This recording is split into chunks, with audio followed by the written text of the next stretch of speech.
Discarded by way of manifestation. What is the rule about that? You have to get the opinion of the members. Diba? Yeah, you have to get the opinion of the members. You get your members. Yeah, of course. Let the members say their piece. Patapusin muna. Hindi pa ba tayo nagsimula? Kasi simula lang natin ah. Eh, dapat kung nagsimula kayo. Madam Chair, petition lang. May motion si Calder. Magtanong ka kung may objection. Pero ma-object na deliberation. Baka ma-deliberate. Let's follow the procedure.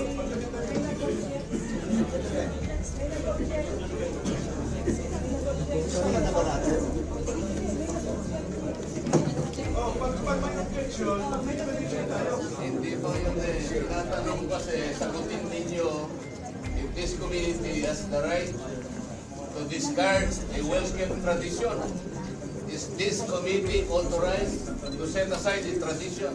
That is the question that needs to be answered first and foremost.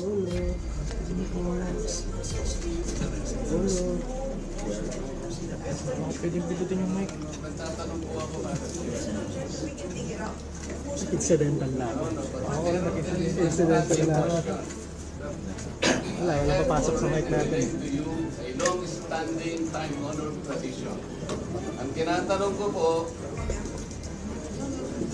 tradition po natin ito eh. Ang problema ay marami dito na yung point kaya hindi nila alam yung tradition. I am saying, Madam Chair, this was a tradition well kept for so long a time. Follow the rules, you would have a motion introduced by a member, but it was an objection. Bago po yung I was asking for an access. The answer is given. The answer niya based to your tradition. Sabi ko mayroong tradisyon, pinapaliwanag ko na sa inyo. Ang tinatanong ko,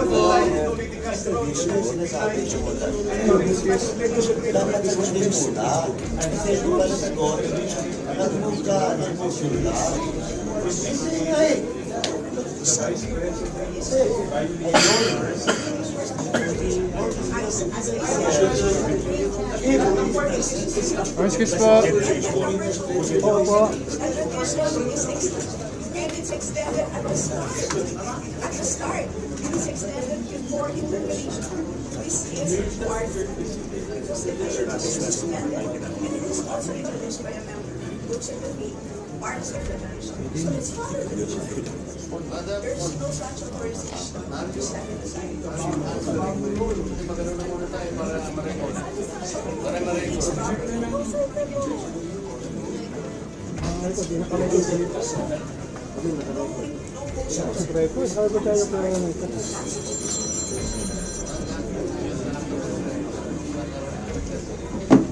Wala na dapat tayo. Sa nangyari, a barrage of questions. That's why I'm asking. Bakit natin ginawa yun earlier? Are we not already respecting a tradition well-kept ko yun sa Hindi nga, pinagtatanong siya. Meron pang pratinela, whatever. That is disrespect to the office of the President, Vice President. So what are we pinagtatanong siya sa These questions never happened before. That is the one I'm explaining to you. It did not happen before. Now, ang tanong ko po, bakit nangyari po nung nakaraan, nangyayari na naman ngayon?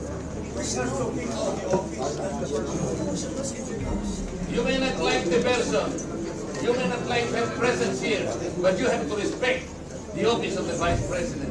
That is all, because that is guided by the tradition. Kahapon po, kagaya po na sinabi nila, wala nang pinagtanong sa office of the President, and that is correct. That is in line with that tradition. Ngayon po, kung ang tinatanong po ngayon, are we discarding the tradition? And is this committee authorized to discard a well-kept tradition?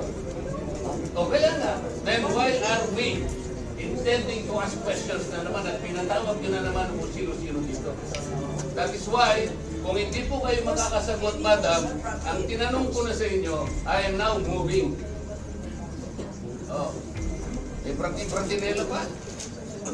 Saan po ka nakakita ng gano'n? This did not happen anytime. Panglabing, because taon ko na po ito. Alam nyo, Madam Stella, I was already here when the Vice President was Noli de Castro. When the Vice President was Binay. When Vice President... But you were also here in the last hearing. No motion was introduced. Yun na nga, kasi question na kagad eh. Wala man lang... We can read the records. We did not introduce. Sana may motion siya ngayon. But it's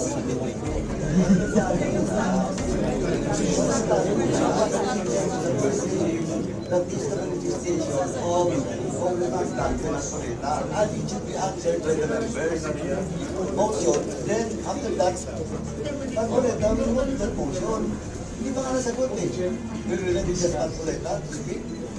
And then move on to the motion. Sagutin muna. Sagutin muna yung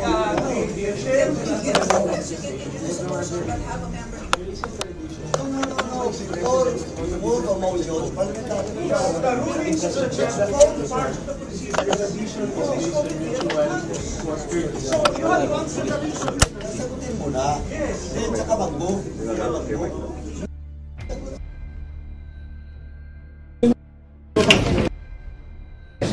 Rulings of the chair form part of the rules because it will set a procedure. So if we will set a procedure now that we are discarding traditional courtesy, parliamentary courtesy. No, goodbye, parliamentary courtesy. Wala na tayong parliamentary courtesy. Next.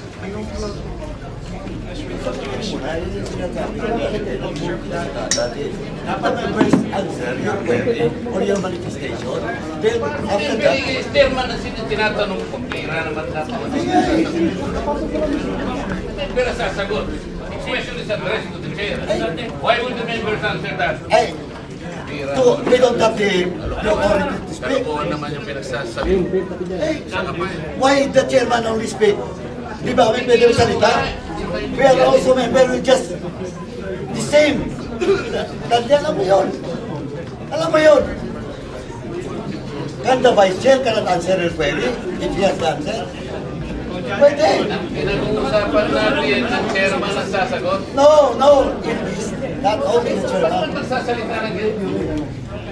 Well, bakit? Hindi ng salita na kayo. Kaya naman ito report. Pwede magsalita yung iba. Hindi pwede yung chairman lang. Diba? Pwede mo yung dati. Sa parliamentary procedure in the House that the members cannot speak. Pwede.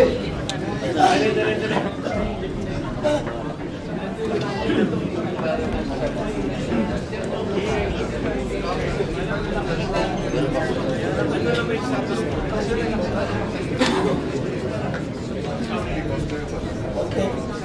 Because, ano yung chairman ng House?